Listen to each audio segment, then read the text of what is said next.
real de Roberto Sánchez, que ya se siente en segundo lugar para pasar a la segunda vuelta. Vamos a escucharlo. Que mañana tengan que debatir con Rospigliosi, con Marta Chávez, con Luz Salgado, no sé, con las candidatas fujimoristas que van a defender la Constitución. ¿Usted qué le diría sobre el capítulo económico? Claro, nosotros en el capítulo económico tiene que ser pues para el pueblo, del pueblo, para nuestros hijos, porque ellos no sueltan la mamadera que hoy, por ejemplo, viven, cuánto nos roban. Ahí existe la corrupción, está enquistado, por ejemplo, por eso no sueltan el ejecutivo y el legislativo. ¿Acaso quieren un campesino que llegue? ¿Acaso quieren Sin lugar a dudas, yo entiendo el discurso, pero lo que queremos un poco saber es que, llegado el momento, usted con qué argumento jurídico, político, o se contrapondría usted a, no sé, a una Marta Chávez, a Luz Salgado, bueno, a la propia Keiko? ¿Cómo usted le diría la verdad es desde la Constitución? O sea, queremos que también los candidatos pues estén a la altura de esos personajes. La población peruana ya está cansado con esta constitución política. Marta Chávez, Patricia Chirinos, que se aferran de esta constitución de 93, y además las minerías transnacionales no pagan impuestos, y por lo tanto creo que nosotros como candidata del pueblo, representante del pueblo, planteamos que haya, por ejemplo, asamblea constituyente, cómo recuperar nuestros recursos naturales para que haya un desarrollo en nuestro país. Ok, ese es el plan realmente, ¿no? Todo esto es un disfraz, una especie de pelaje nauseabundo de hablar de Marta Chávez, de la señora Salgado. No, y se quieren bajar a Julio Velarde, que no pueden, que según la Constitución no pueden, porque eso pasa por el Congreso de la República, pero igual se quieren bajar a Julio Velarde. Pero hasta el momento destrozar el país. Quieren destrozar el país. Martín Vizcarra. Totalmente. Martín Vizcarra bajó la valla 27.000 votos para inscribir un partido, para hacer una fragmentación estúpida de más de 40 partidos políticos, 38. Era parte de destruir a la clase política dirigente, de deshacerse de sus enemigos y él poder reinar. Esto hay que denunciarlo y financiar a todas las ONGs, a todo el caviaraje con el cual fue apoyado. Bien preso está, y ojalá que sea denunciado por corrupción. No solo por corrupción, que está preso, sino por genocidio, porque él fue gran parte de la responsabilidad de las muertes de las 220.000 personas. Tal cual, y seguimos padeciendo sus secuelas. Así es. Las secuelas de su corrupción, de su genocidio y su maldad. Así es, así es. Si vemos que en el extranjero López Aliaga saca 30% y el señor Sánchez 3%, es evidente que solamente con esa sumatoria, sin contar Lima, ya López Aliaga estaría en segundo lugar. Lo que quiero decir es que hay toda una maquinaria, se movería el segundo, un andamiaje para que la población esté atenta a que lo más probable es que el señor Sánchez quede segundo, porque ya el tema del jurado electoral y las impugnaciones es bastante difícil de controlar. O sea, ¿tú crees que hay una preparación también política previa para que los peruanos en la opinión pública acepten ya a Roberto Sánchez en segundo lugar? Y no solamente porque eso. Sí, es verdad. Ponme aquí, Ronnie busca, que ya durante la semana nosotros hemos publicado, hemos transmitido en el matinal, hemos colocado la lista de votos de Lima, que sumaban 13.500. Con esa diferencia, ya colocabas hace rato, toda la semana, a Rafael López Aliaga en segundo lugar, porque la diferencia entre ambos eran picos de 7.000. Y ahorita estamos también con picos de 13.000 votos. Prepara, porque vamos a entrar al sistema y priorizan el Cusco, en vivo y en directo. Y priorizan las últimas actas del Cusco. Si ellos priorizaban las actas del extranjero o de Lima, López Aliaga pasaba con estas impugnaciones como segundo. Pero priorizan el Cusco cuando se sabía que el Cusco evidentemente era más sanchista que López Aliaga. Entonces está bastante claro, pero también hay un tema importante que hay que decirlo. Porque esta es una modalidad de un proceso fraudulento.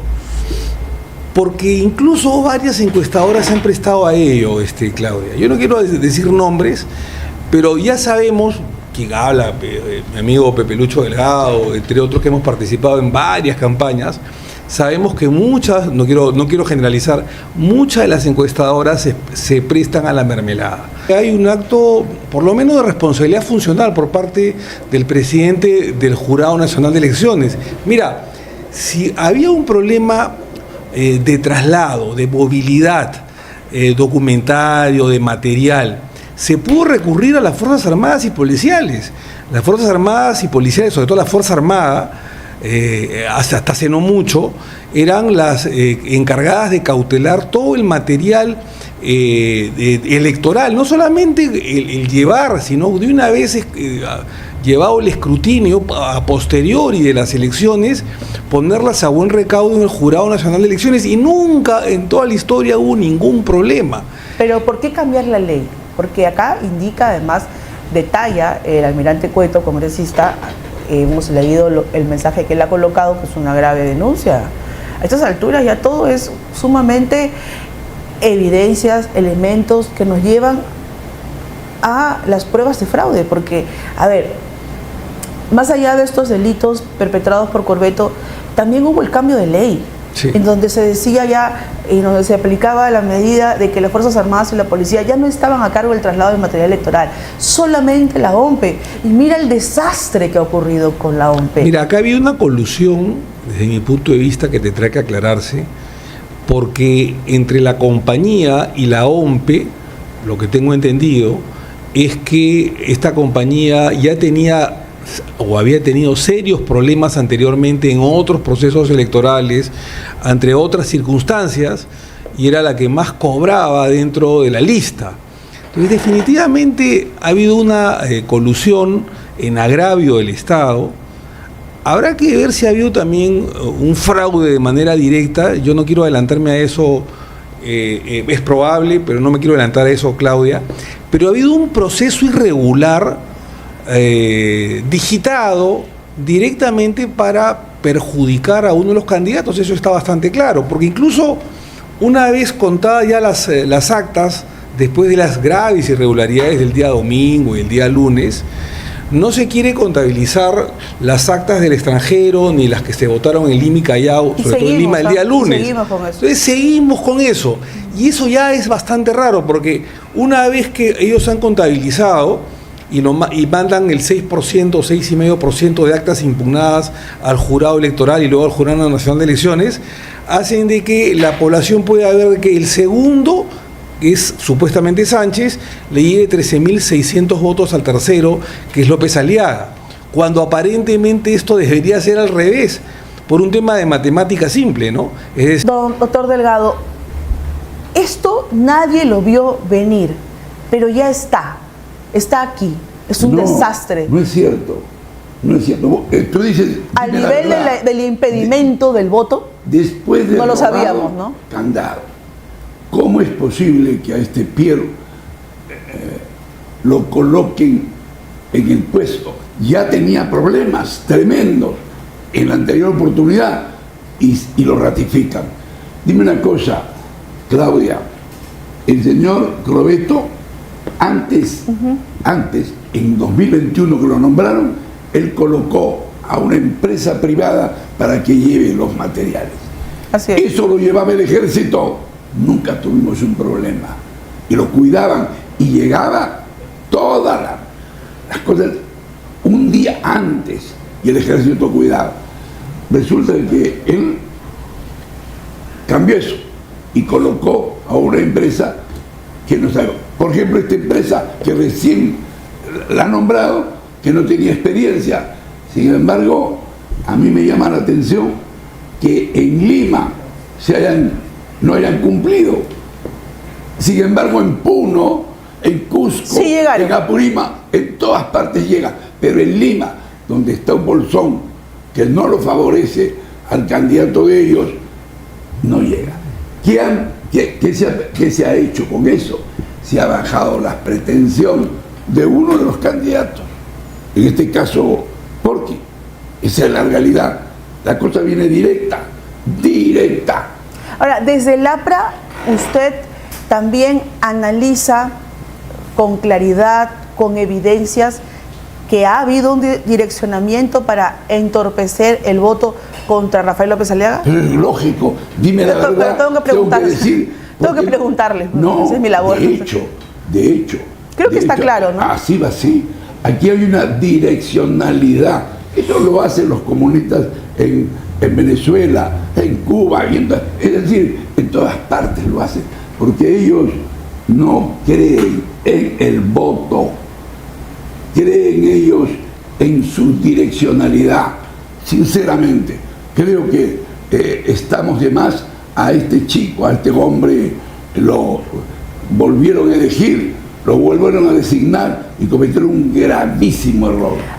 Ahora, lo volvieron a designar y ahí está el centro de todo esto, porque tenemos que explicar. A ver, hoy para todos los que se conectan 9 y 10 de la mañana, empezamos el programa con grandes revelaciones. Una de ellas es la ratificación de Piero Corvetto. Así es. Estuvo a cargo de Aldo Vázquez e Inés Tello, dos miembros del Pleno de la anterior Junta Nacional de Justicia, una junta ideologizada que trabajaba más a favor de sus propias creencias y posiciones ideológicas, políticas. ¿Por qué?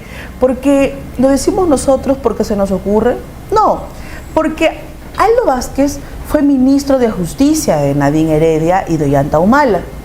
Aldo Vázquez era el vocero político, jurídico, en todos los medios permanentemente de Nadine Heredia cuando se le relacionaba a los temas de lavado de activos, las compras que hacía con la tarjeta de su amiga. Todo eso era lavado de activos, porque nunca pudo comprobar, ni probar, ni evidenciar con qué dinero era el origen de esas compras de miles y decenas de miles de dólares. Pero cuando se le relacionaba a Odebrecht, Aldo Vázquez salía a poner paños fríos. Entonces, todos los peruanos no somos tontos. Básico, elemental. ¿Era acaso Aldo Vázquez un miembro de la Junta politizado, político, ex servidor de corruptos como Ollanta Humala, que está en prisión, sentenciado, y otros procesos en investigación, y Nadine Heredia fugada a Brasil con toda la permisibilidad y apoyo del Foro de Sao Paulo de Lula? O sea, ¿esto no es prueba? Claudia, pregunto yo, con todo lo que tú dices y con todo lo que digo yo, ¿había que ratificarlo? El Congreso de la República. Aldo Vázquez e Inés Tello sí lo hicieron, claro, antes de irse. Aparte, ¿qué hizo pues el Congreso de la República? ¿Qué hizo los representantes de Fujimori, de Renovación? ¿Qué hicieron? No hicieron absolutamente nada. Dejaron que este hombre siga en el puesto. Y la respuesta es esta.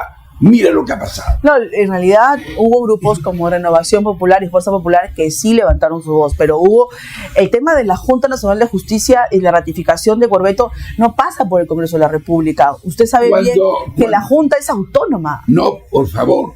Cuando nosotros hemos estado en el Congreso, era evidente que no había que permitir que este señor estuviese en el puesto. Evidente. Que para eso está el político. Figurante, si vamos a permitir, estamos en el Congreso y viene la Junta y coloca a un indeseable en el puesto que ha cometido gravísimos errores. Errores, digo, no, delitos. No, delitos. ¿No? Entonces, ahora ya sabemos porque es un delito penal. ¿Por qué han dejado pasar esto? Han dejado pasar, son responsables también de lo mismo. Ok, una de las personas que usted mismo menciona, que es el almirante José Cueto, él también fue candidato, está en este momento en conteo de votos, su situación todavía no es clara, pero vamos a ver el tuit que él ha publicado, porque sobre lo que dice el doctor Delgado y también lo que va a denunciar en breve el señor Balbín, Jorge Balbín, que está con nosotros, que va a denunciar ahorita graves acciones contra Piero Corvetto, penales además, lo que se le viene es muy grave a este señor.